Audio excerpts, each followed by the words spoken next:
Philly Debatable, the show that debates the Philly sports topics you're discussing. Hello, everybody. It is August 1st, 2023. Yes, it is the month of August already. Football season inching closer. I am Sean Brace. Over there is Jon Jansen. This is Philly Debatable, where we debate the Philadelphia sports topics that, of course, you're discussing. You ready to go, Jon Jansen? I am. It's not just football month. It's not just football week. We are days away from the football season. I'm excited. Yeah. Hall of Fame game. You going to be watching, Sean? I will be watching. Nice. There's nothing else on these days. Kellen Mond on the starting for the Cleveland Browns. Yeah. You ready for that? Won't be ready to name any of those players, but I'll be tuned in. That's for sure. All right, let's get to it. Of course, Mike Powers behind the glass. Question number one, Philly Debatable. Let's bring it over to the diamond. Let's talk about the fighting Phils, who did a little of that last night in Miami. Of course, losing 2-3 in Pittsburgh. Terrible series. But today is a special day in the world of Major League Baseball because it's trade deadline Tuesday. So what will the Phillies do from this point on? Well, we shall find out. Deadline fast approaching. But with 56 games to go in this season, I felt like it was a good day to have a discussion on which player do you feel like is the most important for the Phillies to find their groove? There's a lot of players that are struggling, especially at the top of the lineup, to find their groove in order to make this team a championship contender. Jon Jansen, you go first. I think my answer to this has really been Kyle Schwarber, and that probably is the right answer because they need home runs.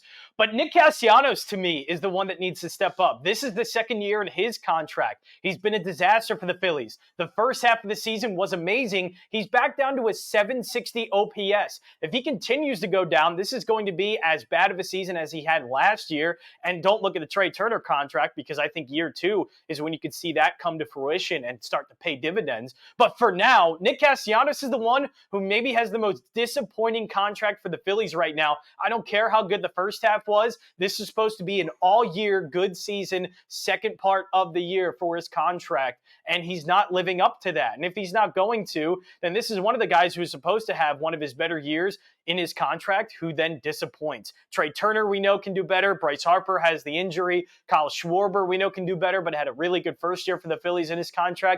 It was supposed to be Nick Castellanos' year, and he's disappointing right now. So I think Nick is supposed to have this year, and he's not, and he needs to. Yeah, he had a great start. You're right about that. All right, for me, the answer to this question is easily Trey Turner, and the reason why I say that is if Kyle Schwarber all of a sudden finds his groove, what exactly is that? It's a home run ball. We understand that, and it paid dividends last year, but this team needs a little bit more right now. The solo home runs aren't going to make them a championship contender. We'll push them in the right direction. Please don't get that wrong. Nick Castellanos, again, to his best potential, what type of player are we talking about? He can hit the long ball. He did in Cincinnati, all that. Decent glove out there in the field, a little bit better than what people had expectations for. But when it comes down to hitting, Castellanos really not moving the needle for me, even when he was doing well in the first half. Trey Turner is the guy because even if he comes about, look, you're talking about a guy that's 295, 300 career hitter. Ninth season in major leagues, having his worst season ever. There was an interview in Inquirer this morning where he said, yeah, this is worse than the 2018 season with the DC. And he's right. Because mentally, he's just shot right now, kicking the ball over the infield, dropping fly balls in third base. You saw that in Pittsburgh, whether it's his fault or not. Bottom line is it happened. And I'm not asking him to return to that 300 hitter. No. Rob Thompson dropped him in the lineup. He's going to get plenty of opportunity just to come through with a clutch hit here or a 1-for-3 performance with a perfect display out at shortstop. That's what's going to be needed from Trey Turner from this point on, and I think he can deliver on that. And of course, we know what he brings on the base path, has a little bit of pop as well. Maybe he can surprise some people with a home run or two down the stretch. Trey Turner is the answer to this question. If he returns to somewhat form that we've seen these past 2-3 seasons, maybe the WBC a little earlier this year, watch out. The Phillies will be a team that could absolutely compete for a championship. Yeah, and I don't think you're wrong. Obviously, he's a $300 million player. He's supposed to be better than Nick Castellanos. He's supposed to be the best player, one of the best players on this team, along with Bryce Harper.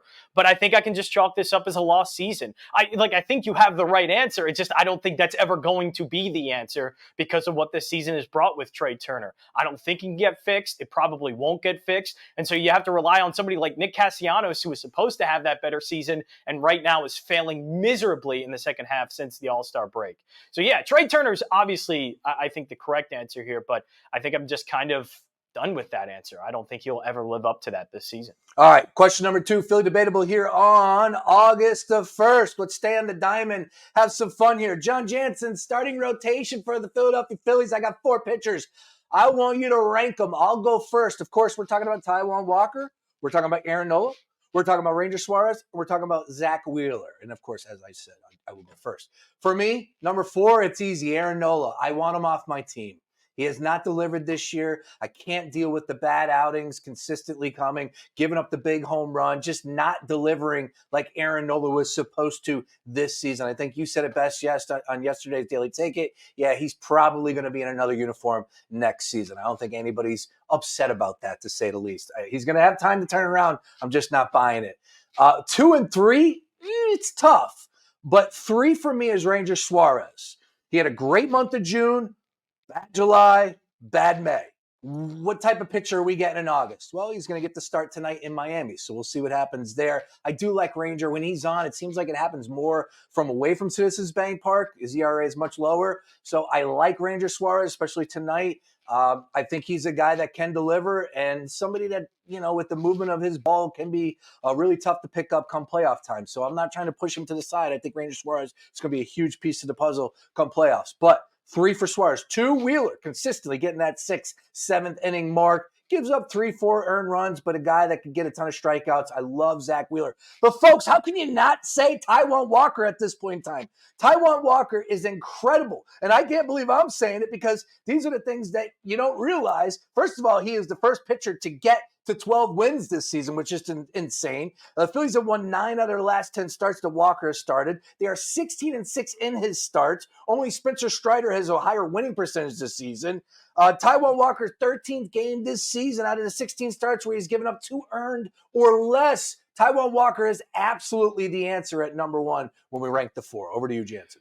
Well, I think we're in agreement that Aaron Nola's got to be 4 right now. There's something wrong with him. He's in a funk, and I don't know if he's going to get out of it this season. The home run problem is there. I put Taijuan Walker at 3. I think he's having a great season, but once we get closer to the postseason, I feel like I'm more comfortable with the other 2 because I've seen them perform well in the postseason. We talk about Rob Thompson taking out Wheeler too early in the World Series last year. Ranger Suarez did everything. I mean everything for the Phillies. So I think I can rely on that experience, and that's why I have Ranger Suarez at number 2. Yeah, going through a bit of a rough patch, but everything still looks pretty good for Ranger Suarez.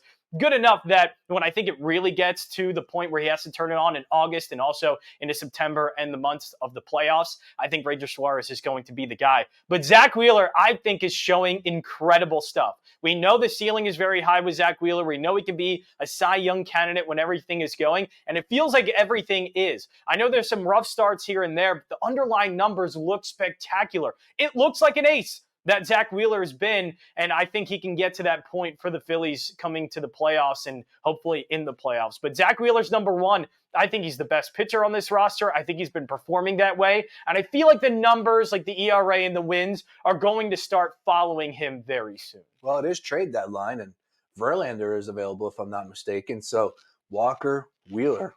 Oh, former Met. Don't do that to me. Bring over Verlander. Don't bring that thought into my mind, Sean Brace. Bring him over. Don't do that. All right, let's stay with it. Number 3 here, Philly Debatable.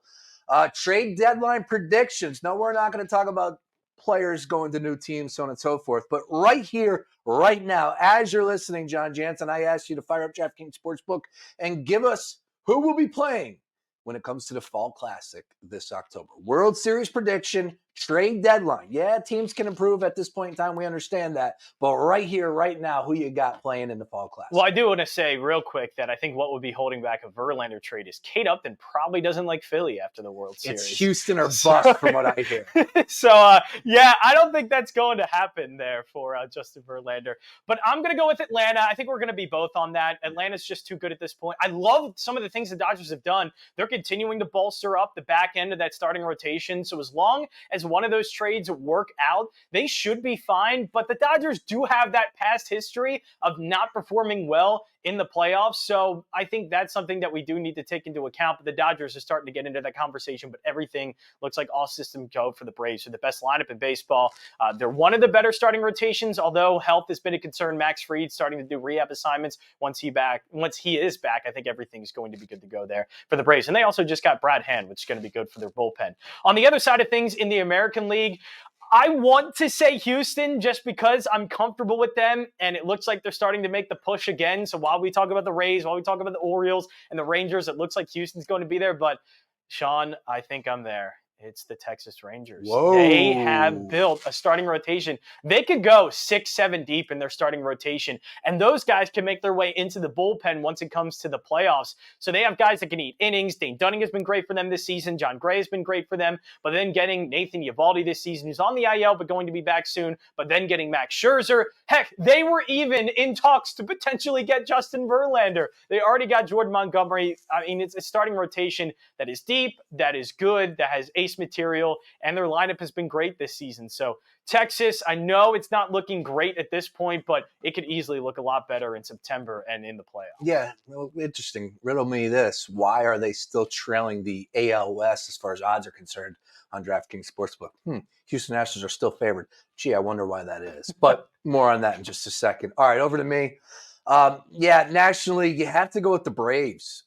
I'm a big guy off of experience and what they went through last year. That was a tough loss to Philly. I'm sure that ate at them all offseason long, but the production that they're getting from Olsen, I mean, this Riley has 25-plus home runs. Oh, by the way, the moves that they continue to make, bolstering their bullpen, like you just said, with Hand. They're on waivers last week. They brought in Lopez to help him out as far as backup infielding is concerned. That's for depth. That is a team that is truly thinking about World Series. You got to respect it. I'd be shocked if the Atlanta Braves don't represent the National League in the World Series, and I think they're plus 340 on DraftKings Sportsbook. Over to the AL, a little bit more difficult, and I tried to find somebody other than the chalk, but I'm going to go with the Rays. But here's the deal. Bo Bichette, that injury last night, we don't know what is going on as we're taping this right now, what the latest is. Bo Bichette was leading the American League as far as average is concerned. He is a huge piece to what Toronto does. And if he is not available, I just don't see Toronto being a team to watch out for. I think they're going to be difficult. They could still score runs. But if Bo Bichette was there, man, I might look at Toronto and, shake things up. Because like I said, I don't want to go chalk. So that injury last night really did sway me off of the Blue Jays. Over to the Rangers, I'm with you. Scherzer's an awesome get. But how good has Max Scherzer been this year? I don't know. How good was he with the Mets? Jason Stark tweeted something out the other day, and it was eye-opening. He was atrocious with the New York Mets. He had one start in playoffs, wasn't all that good. I know he's replacing DeGrom, but he's definitely not Jacob DeGrom. So I'm not going to go with the Rangers, and I also said what I said earlier about the Houston Astros are favored to win that division. So I think that tells us a little bit how the odds makers are viewing this. I'm going with the Tampa Bay Rays. They've been there. They've constantly got to the playoffs. They get through the whole season competing in that AL East, which is just, one of the main reasons why I'm not going with Baltimore is because you got to be there before, you got to crawl before you start to sprint here. And I look at what the Tampa Bay Rays have done in years past, and it's a team that, has a way that they go about their business, and it just works for them.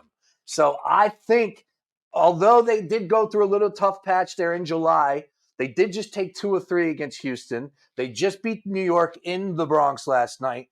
I think this team is going to slowly make some good strides. I don't know what's going to happen as far as trade deadline for Tampa Bay. They're not a team that goes out there and spend money, but who knows? They can get crafty. I would like to see Tampa Bay go after it. I don't think they're going to go get a guy like Shohei, but maybe a Verlander. Maybe you can get him into the starting rotation. I don't know. But I like the Rays, and they're favored in the AL as well. I think they're plus 360. Excuse me, I got that backwards. The Braves are plus 160 to represent the National League. The AL, the Rays were plus 360, so I apologize about that. So I'm going Braves and Rays. Chalk me, I know. Yeah, I think the worry with the Rays is their lineup has actually been close to the Phillies for the past 2 months, and the Phillies lineup is not very good. No. So the Rays do have some talent there, but it was always they were overperforming in the first 2 months of the season. They've come back down to earth. Can they find that again in the second part of the season? But I just think with the Rangers and that lineup, And with now bolstering that starting rotation, I think you're right about Max Scherzer, but it's the overall quality of the starting rotation. It is going to be a daunting task for any team, especially paired with that lineup and a plus 550 to win the American League. I feel like it's a bet worth taking for a team that can stack up with those. But as we say all of this, Sean, of course, it's probably just going to be Houston. Of course. I don't know. I hope not, but come on. I know we've mentioned his name a ton, but it's a rumor that he could go back to Houston, Verlander. He doesn't want to go to LA apparently, but Verlander could end up back with Houston. Anyways, question number 4, Philly Debatable right here. Sean Brace, Jon Jansen on August the 1st. NovaCare thoughts. Let's talk some Eagles football. We'll be doing it on today's Daily Ticket. Bill's going to join us from Legal Hands to the Face. Looking forward to that. But the NovaCare thoughts question I have is, give me something or an Eagles player that has you excited. Of course, it's training camp and preseason football. Not a lot of people it moves the needles for. I know we're sickos here. But as far as I'm concerned, look, I'll go first on this one. DeAndre Swift has me really intrigued. This Eagles offense this year needs to add something new. I'm not fearful of them being stale, but they could become 1 or 2 dimensional. And I know Sirianni is now helping out a little bit more with the play calling since Shane Steichen left, so that could change some things up. Jalen Hurts moving into another year, you're going to trust him a lot more.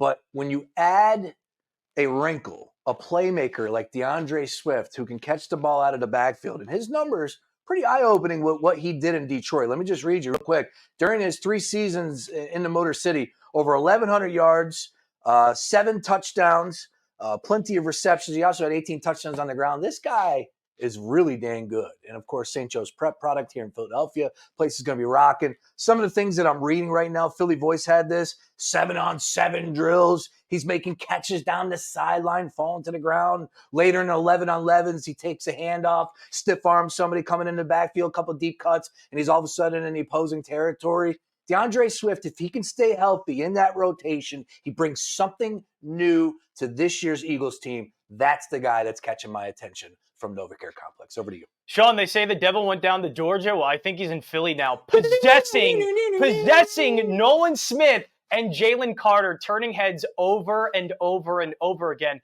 I look at Jalen Carter as the blue chip prospect, the guy that should be great year 1, should be able to have many tackles for loss, sacks, but Nolan Smith continues to get the coverage. This guy has a lot of bend, a lot of speed, a lot of things you look for in some of the top elite pass rushers. Could he be starting at defensive end alongside with Hassan Reddick, who right now may be in a bit of a contract thing with the Eagles? Who knows? But Nolan Smith, though, turning heads left and right. We already have talked about the 2 guys on the inside over and over and over again. But I think we're forgetting Nolan Smith, who seems to possess all of the attributes to be one of the best defensive ends on the Eagles roster this season. And that's a heck of a bonus already having guys like Hassan Reddick and even Jalen Carter, Jordan Davis, and of course Fletcher Cox. So the defensive end has my attention. Rookies. Rookies from Georgia, though. A bit of a difference. A bit of a difference. We'll see. I'm a little, I'm not saying worried, but when everybody starts to build these rookies up, they're going to go through growing pains. They're going to go through tough stretches. So if you're going to ask this guy to all of a sudden be the starter off of the end, that's a huge position. He's going to earn it, so we'll see how that one plays out. But DeAndre Swift, watch out. Hopefully he can stay healthy. Big-time year for him coming back to Philadelphia. All right, question number 5, and this one is tailor-made for Jon Jansen. He's our movie guy on The Gambler. Well, he claims to be. He does see a lot of movies. I will give him that. Over the weekend, I finally caught Tom Cruise, Top Gun Maverick, and it got the good conversation going yesterday on the Daily Ticket. So with that, I don't know whose list is longer when it comes to IMDb as far as movies that they've done throughout the course of their career. Tom Cruise is absolutely up there, and he's got plenty of great movies at the top of the list. Jon Jansen, you can go first, but your top 3 Tom Cruise movies. Your top 3 Tom Cruise movies. This isn't rank them best. This is to you. Jon Jansen, go first. I will first start off by saying I'm going to see Oppenheimer in IMAX again on Friday. So that's what I'm going to be doing this weekend. But Tom Cruise, I'm a new Tom Cruise fan. I never liked Tom Cruise, and all of a sudden I am now. So I think I have to start off with the first 2 at number 3 and number 2. At number 3, I'm going to start off with the new Mission Impossible movie, Dead Reckoning. The guy is risking his life. I feel like he's doing the best stunts of his career, the best work of his career, right now, and I think it's reflected in some of when you see the Rotten Tomatoes and critics scores of the latest Tom Cruise movies, he really is doing the best work, and it's thrilling to watch. The guy ended up doing the stunt first, because if it ended up going poorly, they wouldn't have wasted all of this footage. This guy is nuts, and I love seeing it on display. But Top Gun Maverick #2, I have to do it in my heart of hearts because he brought back movies. He brought back people to the movie theater, was the first big blockbuster social event that people could go to and open the door for Barbenheimer to have the success that it did now. So Top Gun Maverick #2, it was an awesome performance as well. #1 has to be A Few Good Men. It's probably the best movies that he's been in. I have to admit, I haven't seen the Scorsese movie he's been in or the Michael Mann movie he's been in, two that were probably some of his best work and some of the best movies he's been in. But I've seen A Few Good Men. I love A Few Good Men. And who could forget some of the quotes in that movie? That has to be #1. All right, my top three. Again, these are to me, and I have a huge deal with Rotten Tomatoes. They ranked this movie, which is third on my list, as 43. Of course, out of his catalog, 9%. Who is doing the ranking over there? If you were in the industry, if you worked a restaurant, bar, whatever it may be, you love cocktail. Cocktails and dreams, young Flanagan. Brian Brown was incredible in it. Coglin's Law, just the quotes go on and on. I thought it was a great flick. I absolutely love it. The music, when it comes down to the bar scenes, they're going crazy. So give me Cocktail #3. Love it. Starting off with a movie with a 9% Rotten Tomatoes score. A Sean Brace movie, if I've ever seen one. To me. #2, another one, The Color of Money.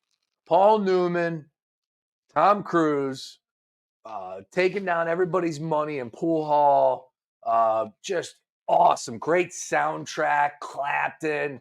That movie I absolutely love. And I didn't watch it till a couple of years ago, believe it or not, from start to finish. But I can't get enough of that movie. I think that's a great flick. Also another throwback that I'm sure I didn't check it out on Rotten Tomatoes. I had a bad taste in my mouth that they're seeing Cocktail at 43. Who knows where they got Color of Money at. And #1, you said it, A Few Good Men. I think it might be the greatest movie ever. It really might be. The way it's written, Demi Moore was incredible with it. The cast, Cuba Gooding Jr., nobody knew he was coming through the ranks. Of course, Kevin Bacon was tremendous in that. But Tom Cruise and Jack stole the show. And the final scene where it's like, did you order the code red? You're damn right I did. I mean, come on, man. That's like a cinematic moment that we always will remember. So Tom Cruise, #1, A Few Good Men. And I would imagine there's a lot of people out there that would be in agreement with us. All I know is Top Gun Maverick was about as cheesy as it gets. Just dripping with cheese. Top Gun, I remember back in the day, it was very cheesy as well. But there's something different about 80s cheese versus 2020-ish cheese. I prefer my 80s cheese, all right? 2020 cheese just sends down shivers down my spine and makes me want to leave the room. Jennifer Connelly, was she a Russian spy? She was everywhere. They're swimming. She's right there. They're talking about shooting down, this mission. She was right there. Like, is anyone paying attention to this chick? She's over your shoulder, spying on everything. No, they didn't pay attention to that. And here she is. She owns a sailboat, a bar. I mean, who is this girl? Superwoman? Well, it's hard not to be noticed when Tom Cruise is stalking you over and over again. I mean, geez, he was obsessed with her. How can you say A Few Good Men, cinematic experience, and not Top Gun Maverick? How is that not cinematic? How is that not meant for the biggest screen you could find, and yet A Few Good Men has the cinematic moment? It didn't have moments. It was a giant cinematic experience. Yeah. You just didn't watch it on a big screen. And I actually did. My projector at my house. It was awesome. That's not a big screen. It's a bigger screen. That's not bad. Miles Teller goes shout out, diehard Phillies fan, and Deadhead shout out. Keep your shirt on next time, Miles, please. All right, do you really want him to keep his shirt on? I don't know. Dude, that scene on the beach, I'm sitting there with my wife going, really? I can't. How am I supposed to run with that? You were feeling good about yourself, too, until you watched that movie, didn't you? Man. Are you kidding me? All right, yeah, I think my wife did say to me, oh, no, this is something that I can get into. That's what the movies are all about, Sean. Yeah. Beautiful people playing football on the beach, even though I have no idea what version of football that was. But it was offense, defense. It was happening at the same time. Yeah, it was. Dog fight defense, I wanted to say. I believe he said. All right, 30 seconds on the clock, Powers. Let's get after it.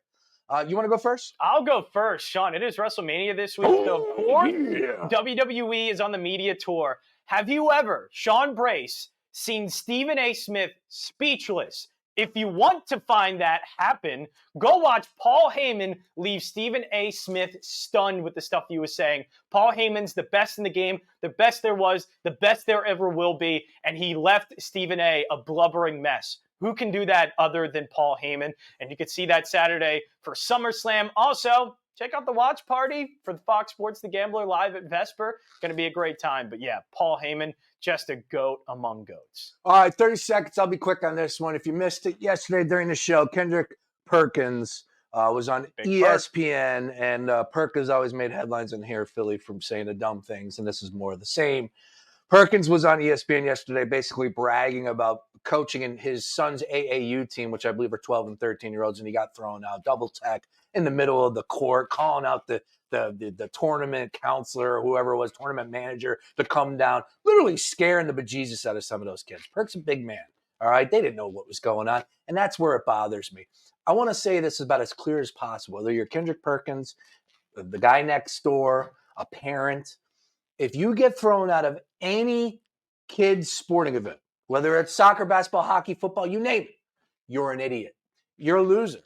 Like, these kids are out there, 98% of them are not going to make money from professional sports, and you're out there treating these umpires and these coaches and talking smack to other parents. It's ridiculous. Don't do it. There's no need for it. I hope ESPN comes out and says, you know what, we got that wrong. Malik Andrews, the whole cast of characters all laughing. You guys looked ridiculous. It wasn't just me saying it, it was everybody. And shout out to Kendrick Perkins coming by our Instagram page and taking shots and calling me a clown. Again, his claim was he was protecting his players. Quote, Kendrick Perkins, those are 12-year-olds. You're protecting like 12-year-olds. What? Whatever reason you want to spit is not good enough. Don't get kicked out of AAU or any high school or kids games out there, you loser. All right, keeping it moving. It is Philly Debatable here on a Tuesday. We always try to have some fun. Sorry to end on that heavy note right there, but Kendrick Perkins got the juices going yesterday. Actually tweeted at me during our show. How about that? While he was on ESPN, too. I yell at Jansen for tweeting during the show. Here, Kendrick Perkins is on ESPN tweeting at me. See, I'm just trying to get to where Big Perk is. There you go. Keep going. Keep eating. Now I just need double text in an AAU game. There you go. Yeah. All right. This has been Philly Debatable for August the 1st, 2023. Be sure to tune in to the Daily Take Monday through Friday, streaming on iHeartRadio, or you can watch us on YouTube, Fox Sports The Gambler. For Jon Jansen, I'm Sean Brace. Go Phils. Dave Dombrowski, do something. We'll talk to you Thursday.